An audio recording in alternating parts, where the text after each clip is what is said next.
बिस्मिल्लाहिर्रहमानिर्रहीम। अस्सलाम वालेकुम। आज 23 अगस्त है और दिन है बुध का। इमरान खान साहब के हवाले से कल सुप्रीम कोर्ट में 2 केसेस और हाई कोर्ट में 1 केस की समाअत है। एक और भी बल्कि 2-3 और बड़ी डेवलपमेंट्स हैं, उन पर भी बात करेंगे। सबसे पहले तो देखें, इमरान खान साहब को कल जो लेटर आज लिखा गया इलेक्शन कमीशन ऑफ पाकिस्तान की जानिब से, जो उन्होंने पॉलिटिकल पार्टीज़ को लेटर लिखा है कि आम इंतखाबात के हवाले से इलेक्शन कमीशन मुशावरत करना चाहता है, लेकिन इमरान खान तो आप बिहाइंड द बार हैं, जेल में हैं। तो आप देखना है कि तहरीक इंसाफ की तरफ से कौन जाता है और क्या सूरत हाल बनती है। जो लेटर इमरान खान साहब को लिखा गया उसमें ये लिखा गया है कि कल वो खुद आएँ या उनका कोई नुमाइंदा है 24 अगस्त को 2 बजे इलेक्शन कमीशन के पास, और डिलिमिटेशन के ऊपर बातचीत होगी।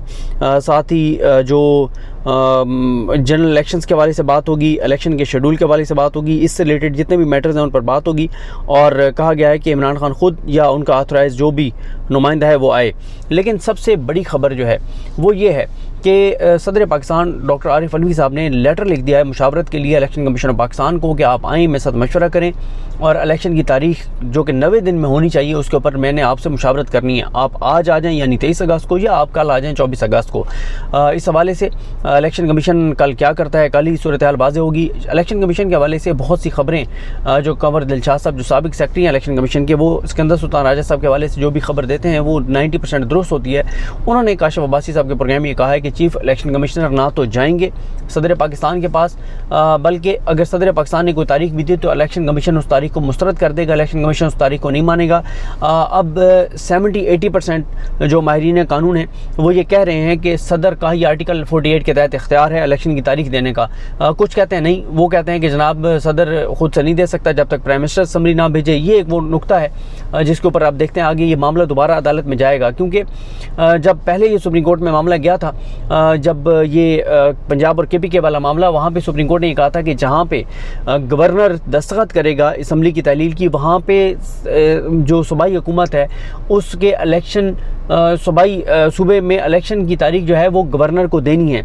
इसीलिए आपने देखा था कि जब सदर ने तारीख दे दी थी KPK की और पंजाब दोनों की, तो सदर ने फिर KPK की तारीख वापस ले ली थी, क्योंकि KPK के गवर्नर ने दस्तखत करके और उसके ज़रिए असम्बली की तहलील की थी, और पंजाब के गवर्नर ने दस्तखत नहीं किए थे इसलिए सदर ने दी थी। और सुप्रीम कोर्ट ने यह वाज़ेह कर दिया था कि जहाँ पे दस्तखत गवर्नर करेगा या सदर अगर कौमी असम्बली की जो समरी है तहलील की उस पर दस्तखत करेगा तो फिर सदर तारीख देगा। तो ये बड़ी वाज़ेह सूरत हाल है। लेकिन अब देखना है, कल के दिन अहम है कि अब सिकंदर सुल्तान राजा साहब इस हवाले से क्या करते हैं और फिर सदर का आगे क्या लाहेअमल होगा। क्या फिर सदर सुप्रीम कोर्ट को रेफरेंस भेजेंगे या जो चीफ इलेक्शन कमिश्नर हैं वो इलेक्शन कमीशन जो है वो सुप्रीम कोर्ट से रजू करेगा। ये देखना होगा कि ये मामला कैसे जाता है और क्या बंदयाल साहब ही इसको टेकअप करते हैं और किस तरह से टेकअप करते हैं, ये देखना होगा। ये हो गया।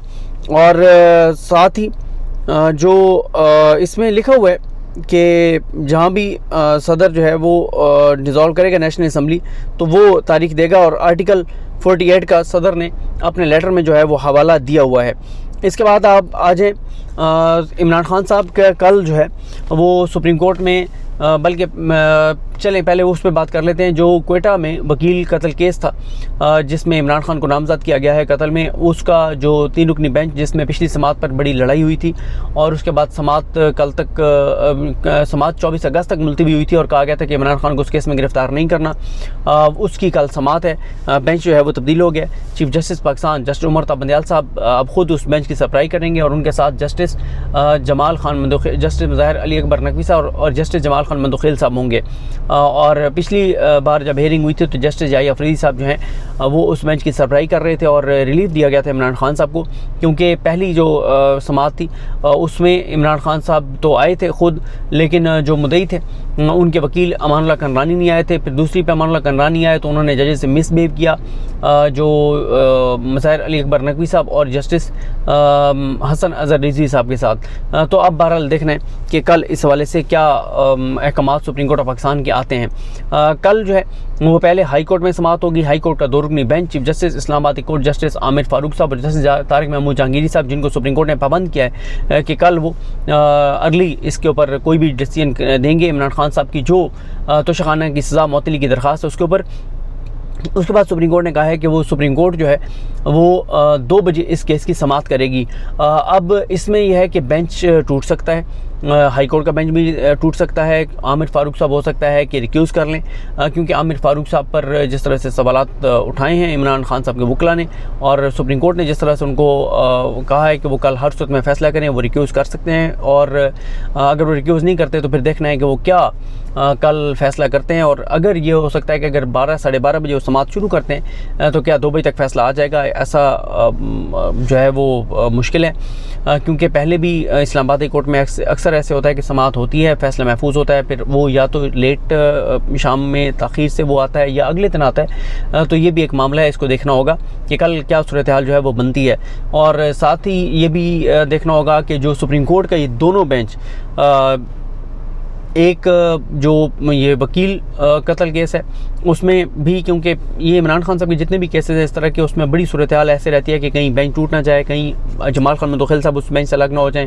और जो दूसरा केस है, अगर उसमें आमिर फारूक साहब अगर फ़ैसला कल नहीं करते तो क्या फिर सुप्रीम कोर्ट कल फ़ैसला करके इमरान खान की सज़ा जो है वो मुअत्तल कर देगी, क्या करेगी? और क्या फिर मुदखिल साहब भी इस फ़ैसले के साथ जाएंगे, या वो कहेंगे कि पहले हाई कोर्ट का फ़ैसला करने दें और वो बेंच से अलग हो जाएंगे? इस तरह की सूरत हाल कुछ भी बहरहाल हो सकती है। इसके अलावा सुप्रीम कोर्ट का रिटर्न जो है वो ऑर्डर आ गया है जो आज की समाअत का था, और उसमें सुप्रीम कोर्ट ने जो है वो जो 2 लोगों के मैं ट्वीट्स पढ़ देता हूँ। एक जो अहम पॉइंट्स रिजवान गिलज़ई साहब ने ट्वीट किए हुए हैं कि अहम नुकात ये हैं कि इलेक्शन कमीशन के वकील ने तस्लीम किया कि ट्रायल कोर्ट ने शिकायत के काबिल समाअत होने और इख्तियार समाअत पर फैसला नहीं दिया। ट्रायल कोर्ट ने बज़ाहिर हाई कोर्ट की हिदायत की हुक्मतुली की।